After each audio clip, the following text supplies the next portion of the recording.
It's pretty stupid that this game show is asking you to survive 2 full weeks win grand prize of $1 million.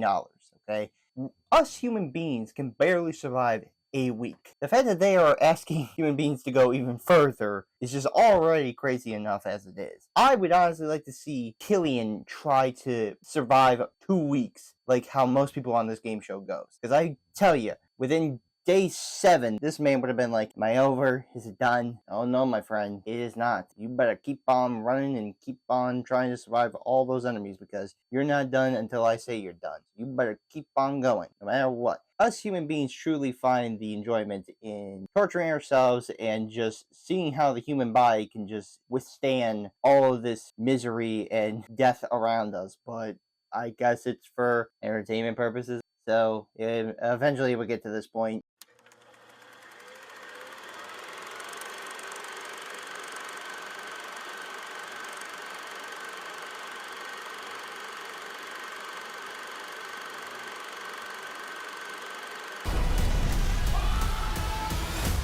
What the fuck is happening?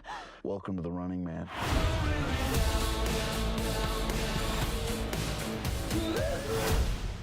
The Running Man 2025 is directed by Edgar Wright with a screenplay by Bacall and Edgar Wright. The film stars Glen Powell, William H. Macy, Lee Pace, Cera, Emilia Jones, Daniel Ezra, Jayme Lawson, Sean Hayes, Colman Domingo, and Josh Brolin. According to IMDb's plot synopsis, a man joins a game show in which contestants allowed to go anywhere in the world are pursued by hunters hired to kill them. For many years, The Running Man from '87 was kind of a campy dystopian film that went on to just be a cult classic for being a Schwarzenegger fun ride. If there's one thing that fans of the '80s can at least enjoy is a good Schwarzenegger action vehicle to satisfy themselves with, and that movie did. It delivered on something that I think most movies of that time definitely were delivering on, but it was one that was showcasing what our future could be in terms of reality shows like this going to the extreme and pretty much destroying humanity, but allowing contestants to still win money by just surviving and killing each other. An origin of what a battle royale would be. But again, it's the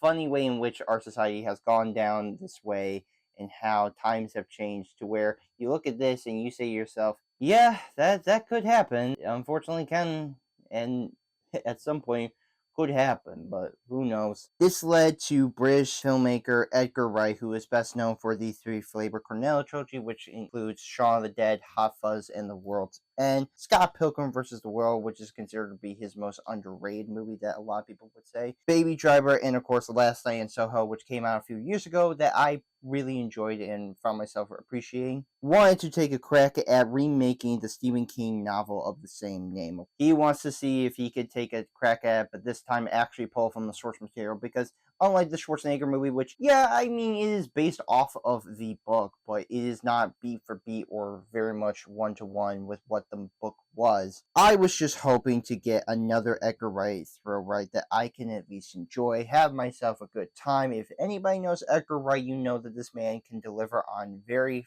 fast stylistic directing whilst giving us some quippy and fun, lovable characters and banters to go off of. Unfortunately, this has got to be, I think, Wright's weakest film that he has made to date, and that is the saddest thing I can say, because I really think Edgar Wright is a talented filmmaker in his own way. No matter what he is, no matter what the movie can be, can't deny the way in which he goes about it and how he tries to personify his own way of directing is there. But unfortunately to me, it is sad to say that this just isn't it for him. And I think this is really his weakest film that he has made to date. And this was just such a letdown and was just wasted potential that I think could have been something great and something that I think a lot of people today can resonate to, but just unfortunately that wasn't the case. But before giving my problems and my issues that I have with this film, here are the positives I do have to say. The performances are enjoyable. Glen Powell is captivating and charming as Ben Richards, which is of course the character that Arnold Schwarzenegger played in the '87 film. Powell is charismatic to being a leading man and allowing Powell to have fun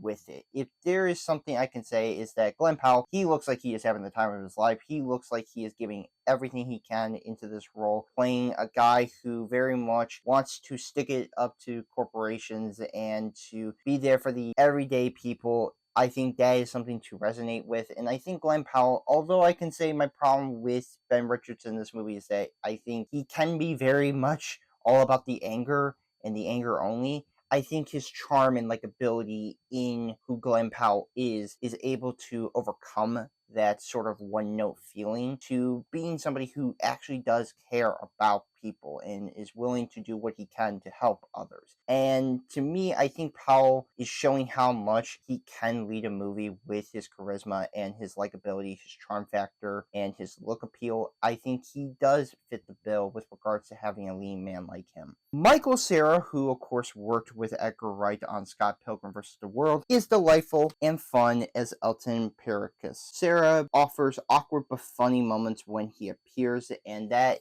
to me is, I would say, where the humor actually can work and help itself, because I do have a problem with how this movie is handled in terms of its tone. But Michael Cera is probably the one aspect that I would say actually fits with what this movie should have been, or at the very least tries to offer in terms of the comedy landing, or at the very least seeing how much Michael Cera can go crazy and just kill a bunch of people. I think that's the fun part about it. But seeing him in this movie and him and Edgar Wright teaming up after 15 years, it seems like the two of them still have good rapport with one another. And to me, it shows that Cera is willing to bring in his style of awkwardness but comedic effect to a movie like this. Colman Domingo is electric as Bobby T. Domingo delivers on being charming and being campy for what this movie is at times. And as the host of The Running Man, I think he delivers on what I think the satire is and how he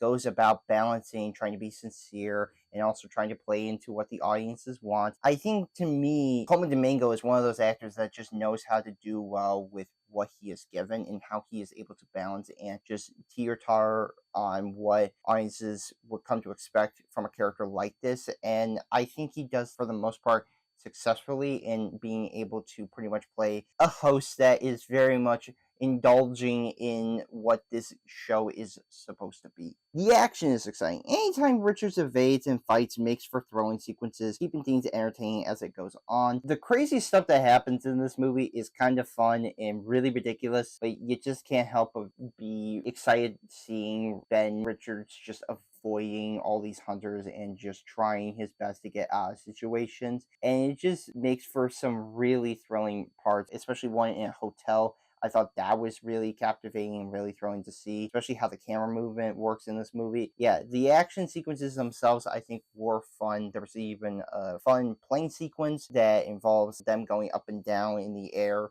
0G pretty much. There are some really impressive action set pieces in here that really showcases how much Edgar Wright wanted to intensify and make things really exciting for what they are in the action department. The cinematography is slick. Cinematographer Chun Hoon Chun shoots a kinetic and bombastic film that shows the chaos and carnage of this dystopian future, feeling fluent when action sequences happen. Like I said, with the action, yeah, the camera sequences that Chun Hoon Chun was able to capture and be able to follow and linger on, I think works really well with how it sets up this world, or at least this version of The Running Man, and how the world is pretty much just kind of more grounded in a way to ours, and how healthcare system is terrible and that a lot of people are disparaged by the rich. So very much you get a distinction between the rich and poor fighting back against the corporatization and understanding how this world is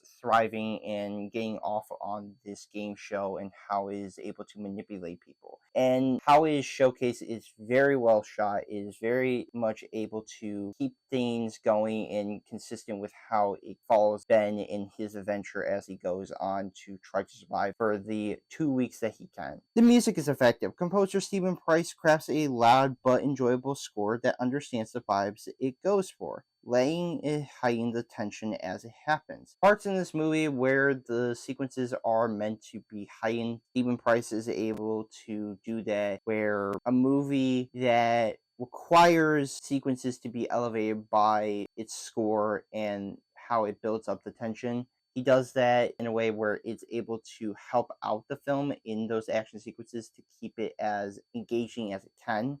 Because you can have some generic ass music that can really be fine for what it is, but thankfully Stephen Price is a talented enough composer to keep it lively with what he sets forth on doing. The production is stellar. All the sets, props, and costumes fell in line with the style of a dystopian action film, showcasing all the hard work that went into it. Even if I have my gripes with it, I can say the production in here is well done and is able to keep in line with the satire of this world and the glitz and glamour of what the rich are and the terrible situation that a lot of people underneath them have to deal with. And seeing Ben try to be in different costumes was kind of fun. You also have some of the sets I think were pretty well done, and some action sequences that involve a lot of cars. Also, really top notch. There is a lot of effort in making sure that this all looks as fun as it can for viewers to watch. Beyond that, it unfortunately stumbles with outrunning its problems, its issues that I found with this movie that ultimately led me to feel like this, to me, was a huge letdown for a director like Edgar Wright to make. And for me, it's just kind of disappointing to see that. So here are now my negatives. The direction is all over. Director Edgar Wright has a tough time balancing the tones of either being funny or serious, making it all feel uneven. The biggest criticism, as much as I think Edgar Wright can really do it, I think he can give us a film that can be stylistic and have that approach on what its tone is supposed to be. This is the one time I will say he felt like he was so going back and forth with either does he want it to be funny or does he want it to be serious. There are times where it is serious, but because this is labeled as a comedy, it has to play into the satire. But it just seems like he was so lost on how this is supposed to go that he just merged the two, and it just feels really unbalanced on how it's supposed to be portrayed and how it's supposed to feel. And usually Edgar Wright can do well, I think, a lot of times with comedies. But I feel like with him trying to be as serious as he can, you just kind of feel like the serious moments just don't feel like they are earned or merit. They felt like they were just thrown in here. And then with the jokes, I mean, it could work, but again, the issue is with the serious moments in here, it just ultimately hurts what could have helped this movie out with being, I think, more campy than just trying to be a back and forth hybrid between being a comedy and being dramatic at times. The writing is messy. Writers Wright and Bacall crafts a script that's inconsistent with what it wants to be, leaving it to be undecided on what it wants to follow in. Like I said, does it want to be serious? Does it want to be funny? And to me, it just seems like Bacall and Wright were very unclear on what they wanted to do with this, because there are times where it can be serious and could be emotional, but the problem is the comedy aspect will come in, creep in, and kind of just take over the movie, and then it just tries to be this generic science fiction action movie that you just ultimately feel like has been done before. And to me, for Edgar Wright to kind of deliver on a script that just doesn't have his unique style, and same with the directing, you just don't feel like that this is Edgar Wright. You feel like this was made by somebody else or written by somebody else, yet Wright's name is in the credits. He is credited for it. And to me, it's kind of baffling to see a director like him kind of stoop low with regards to how he goes about approaching it. The pacing and runtime is drawn out. Sometimes the film speeds up, but it slows down at other parts. There are times in this film where Ben will go to a place, pacing will just slow to a crawl, and then the action would happen and it would speed everything up. And it would just speed up until he meets another person, and then it slows down. And then it just goes as slow as it can. Then it speeds up, and then it just goes fast, and then it just slows down. there's no consistency. Because then there are times where it slows and then speeds, and then slows and then speeds. It's like a constant back and forth of go, stop, go, stop, go, stop. With a runtime of 2 hours and 13 minutes, it goes on for far too long for what it needed to be. The original Running Man was able to know what it was and not go over being 2 hours. Because to me, with this being over that, it just seemed like everything was stretched out and really spread out to a point where it didn't need to be that long. I think it could have gotten away with being at least an hour and 40 or 45 minutes. The fact that this is over 2 hours is beyond me, and it just kind of shocks me that this is what they ultimately went with regards to a runtime, because I just don't think that this really warrants the length of which this movie is supposed to be. The story is heavy-handed. Following Richard's attempt to survive this deadly show was fun at parts, but can feel overboard on its commentary, being more telling than showing. The biggest issue with this movie is how much this movie tries so hard to get across the idea about its commentary on corporations just taking over and just abusing people underneath and pretty much allowing people to pretty much kill themselves or people to kill other people to just win money. And there is a way to do that, and the original movie did that well. To where, yeah, it was campy, it was corny, but it got the message across without having it feel like it needed to beat you over the head. This, to me, is like they constantly have to stop and remind you on what this premise is. And to me, it just felt like it was too much. It was constant, and it just didn't need to be that way. It could have been set up in a way where they had just gotten the message across and that would be it, or maybe just not mention it and allow the movie to just tell what it's supposed to be, rather than just telling your audience what you're supposed to feel.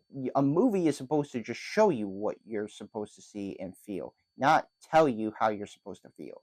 Because to me, it just seemed like the story just kept on going and kept on repeating the same message. And then, of course, by the time it gets to the end, I feel like that ending, I will agree with some people, it feels like it was reshot.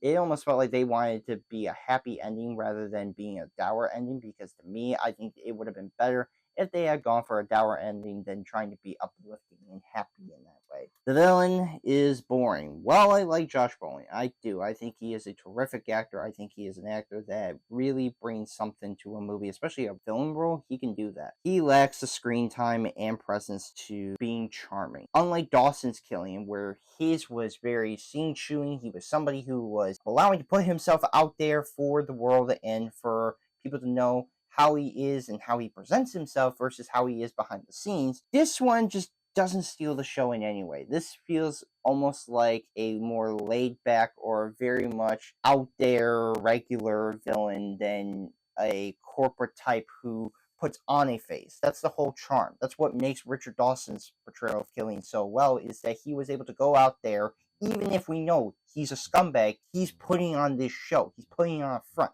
That's the charm of seeing Dawson play that character, is a person that is able to kind of fool the audience into how you're feeling and how he manipulates the show in his way. This Killian kind of feels like he just allows Bobby T, which of course I feel like Colman Domingo obviously steals the scenes in which he's in, but it just then makes Killian seem like just a generic corporate guy who just feels like every average corporate guy you would come across. And to me, that screams of they just didn't know what to do because they gave it all to Bobby T, to Colman Domingo. So for Killian, he's just kind of in the background and being the villain, but even still, it doesn't bring any sort of element to this movie that I think could have allowed him to be as memorable as he is. This was a disappointing outing for Wright. It lacks his unique style and tone to make it his own. While there are some bright spots, it ultimately becomes lackluster by the end, and it's very sad to see Edgar Wright make a movie that I think could have worked out for him,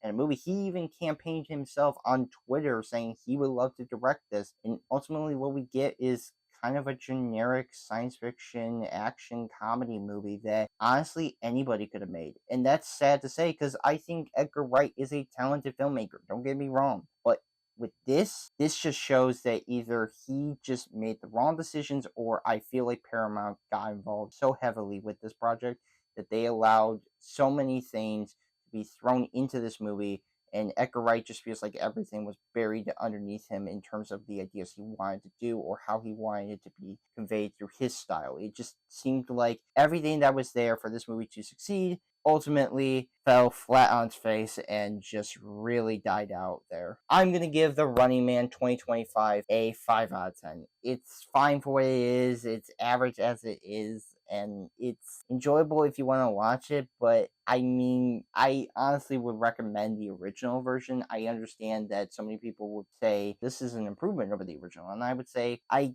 guess in terms of the budget and the production, but even then, I think the original has something that this new movie doesn't, that is subtlety, or at the very least, not telling your audience 100 times what this movie is supposed to be and how you're supposed to feel. The original just went along with what it was and was able to tell its story and not have it feel like it is beating you over the head with the idea of how you're supposed to feel rather than how you're witnessing it. So to me, I think that for as much as it is a Schwarzenegger movie, this movie just doesn't do that. And it's unfortunate because, again, Edgar Wright, I love you, but you couldn't do it for me with this one. So I will be soon doing a review for Wicked for Good. So yes, look forward to that review and other reviews coming soon.